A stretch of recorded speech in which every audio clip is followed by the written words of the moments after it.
Assalamualaikum warahmatullahi wabarakatuh. Salam hormat untuk semua pecinta sepak bola tanah air, khususnya bobotoh setia dimanapun kalian berada.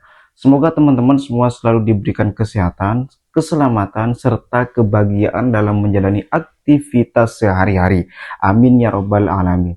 Senang sekali saya bisa hadir kembali menyapa teman-teman untuk membahas perkembangan terbaru dari klub kebanggaan kita, yaitu Persib Maung Bandung. Dan sebelum masuk ke pembahasan utama, izinkan saya mengucapkan terima kasih kepada seluruh bobotoh semua yang telah subscribe, memberikan like, dan juga selalu aktif dan berkomentar di setiap tayangan. Dukungan tersebut tentu sangat berarti, dan mudah-mudahan ini menjadi amal kebaikan yang akan mendapat balasan dari Allah Subhanahu wa Ta'ala. Terima kasih kepada semua teman-teman yang sudah selalu menyaksikan dan selalu menunggu konten-konten terbaru dari kami yang menghadirkan berita seputar timnas Indonesia dan juga beberapa info seputar sepak bola Indonesia. Dan pada kali ini kita tahu bahwa beberapa hari terakhir ini kompetisi Liga 1 sempat sedikit sepi karena adanya jeda pertandingan. Libur cukup panjang ini tentu membuat banyak supporter merasa rindu menyaksikan aksi para pemain di lapangan. Namun jangan khawatir, karena timnas Indonesia akan segera mengisi kekosongan itu. Dan laga uji coba resmi FIFA menghadapi timnas Cina dan Taipei, maksud saya Cina Taipei, pada 5 September di Surabaya. Semoga laga tersebut bisa berjalan lancar tanpa ada gangguan regulasi seperti yang sempat terjadi di kompetisi Liga 1, di mana beberapa laga harus ditunda termasuk pertandingan Persib menghadapi Borneo FC. Dan sementara itu, Persib Bandung sendiri saat ini sedang memanfaatkan waktu jeda dengan memberikan libur singkat kepada para pemain. Tim diliburkan selama 2 hari sebelum kembali menjalani latihan pada tanggal 3 September. Dan meski mendapat jatah libur, para pemain tentu tetap memiliki panduan khusus terkait pola makan, asupan gizi, serta latihan mandiri untuk menjaga kebugaran tubuhnya. Inilah tantangan yang selalu dihadapi staf pelatih, terutama tim kebugaran, untuk memastikan kondisi pemain tetap prima ketika kompetisi kembali digulirkan. Di balik jeda kompetisi ini, muncul pula isu menarik mengenai dua nama yang sempat dikaitkan dengan Persib Bandung, yaitu Joe Palupesi dan juga Asnawi Mangkualam Bahar. Mari kita bahas terlebih dahulu soal Joe Palupesi. Oke. Di sini banyak yang bertanya-tanya, banyak juga pertanyaan yang muncul, apakah benar gelandang asal Belanda itu akan bergabung dengan Persib Bandung? Jawabannya sampai saat ini masih 50-50 atau masih 50-50. Jikapun bergabung, hampir bisa dipastikan tidak akan terjadi di putaran pertama, melainkan kemungkinan besar itu terjadi di putaran kedua atau bahkan musim depan. Apa alasannya kok tidak bisa bergabung sekarang? Nah, mengapa demikian? Yang pertama adalah Joe Palupesi masih terikat kontrak lebih dari 6 bulan dengan klubnya di Liga 2 Belgia.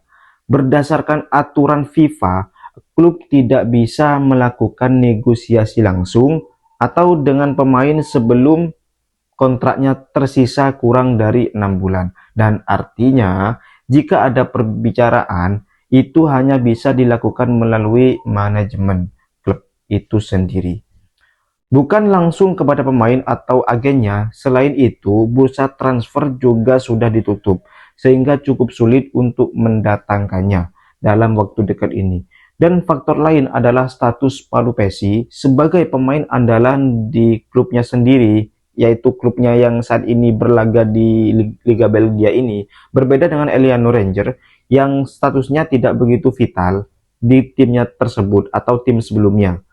Palupesi justru masih menjadi bagian penting, maka dari itu klubnya kemungkinan enggan untuk melepasnya ke Persib Bandung untuk musim ini.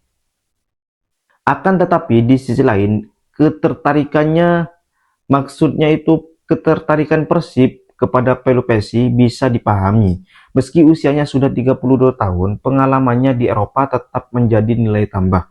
Harga pasarnya pun lebih terjangkau dibandingkan pemain yang lebih muda. Dengan finansial, Persib yang relatif stabil mendatangkan pemain dengan status permanen lebih diutamakan ketimbang sekedar pinjaman. Hal ini terbukti dari transfer Eliano dan juga Andrew Patrick Jung yang langsung ditebus kontraknya. Jadi peluang Pelupesi tetap ada, meski baru bisa direalisasikan di putaran kedua atau musim mendatang. Menariknya, meskipun transfer Pelupesi belum terjadi, nilai pasar untuk market value Persib Bandung sudah melonjak drastis. Saat ini Persib memiliki market value tertinggi di Liga 1, bahkan menembus angka lebih dari 100 miliar rupiah. Angka ini menempatkan Persib pada posisi paling atas, yaitu di atas Persija dan juga di atas Dewa United. Pencapaian ini bukan hanya kebanggaan, tetapi juga bukti bahwa branding Persib semakin kuat, baik di kancah nasional maupun juga Asia, ataupun dunia. Setiap lawan yang akan menghadapi Persib tentu sudah mengetahui kualitas skuad Maung Bandung yang dihuni banyak pemain timnas, baik senior maupun U23 ini. Jadi Persib ini secara tidak langsung dengan kehadirannya banyaknya pemain bola, maksud saya pemain timnas yang bergabung ke Persib ini secara tidak langsung mengangkat branding Persib dan juga mengangkat kualitas Liga 1 sendiri. Namun di balik kabar, yaitu kabar positif, ada juga keputusan yang cukup berat. Perampingan skuad banyak bobotoh bertanya, mengapa pemain-pemain harus dipinjamkan padahal bisa menjadi pelapis ketiga? Bahkan nanti ini liga, ini banyak yang cedera nantinya karena musimnya masih panjang, mungkin seperti itu. Dan jawabannya terletak pada filosofi Bojan Hodak yang ingin menerapkan standar sepak bola Eropa di Persib. Di Eropa, jarang ada klub dengan jumlah pemain lebih dari 30 orang. Idealnya skuad hanya berisi 26 atau sampai 28 pemain.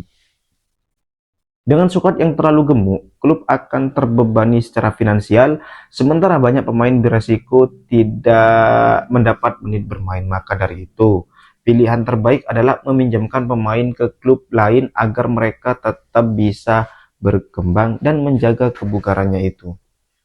Pelatih kepala Bojan Hodak pun berencana membentuk dua tim inti dengan kualitas yang hampir sama atau seimbang. Artinya siapapun yang diturunkan nanti, baik tim utama maupun pelapis, tetap bisa menjaga level permainan Persib itu. Pemain yang dipinjamkan bukan berarti tidak bagus, melainkan agar mereka mendapat kesempatan lebih besar bermain secara reguler. Dengan jadwal yang padat, baik di Liga 1 maupun di kompetisi Asia, kebugaran menjadi kunci. Maka keputusan untuk merampingkan skuad ini sebenarnya justru demi kebaikan semua pihak. Ya, masa kalau kita gimana ya? Kalau skuadnya itu pemainnya ada 35, sedangkan yang bermain itu cuma 11. Nah, sedangkan kurang lebih ya 15. Ya, kalau 35 banyak yang ada, ya mungkin ini langkah terbaik ketika pemain itu dipinjamkan, menjaga kebugaran pemain itu sendiri. Dan selain itu ada pula masukan dari bobotoh maksud saya terkait kebutuhan tim akan pelatih spesialis striker. Memang finishing menjadi salah satu aspek penting yang bisa menentukan hasil pertandingan. Namun nih, untuk saat ini Bojan Hodak masih mempercayakan peran tersebut kepada staf pelatih yang ada. Bisa saja ke depan ada perubahan jika manajemen merasa perlu. Namun untuk saat ini tampaknya masih dianggap cukup.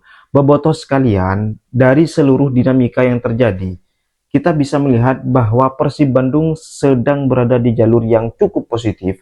Branding semakin kuat, market value meningkat, kompetisi skuad semakin solid. Kemungkinan atau meskipun tetap ada pekerjaan rumah dalam menjaga keseimbangan tim. Tugas Bojan Hodak tentu tidak mudah, tetapi juga dukungan penuh dari manajemen dan bobotoh. Persib punya peluang besar untuk meraih target musim ini yang sudah ditargetkan oleh klub ini sendiri. Oke, Akhir kata, mari kita percayakan sepenuhnya kepada tim pelatih dan manajemen Persib Bandung itu.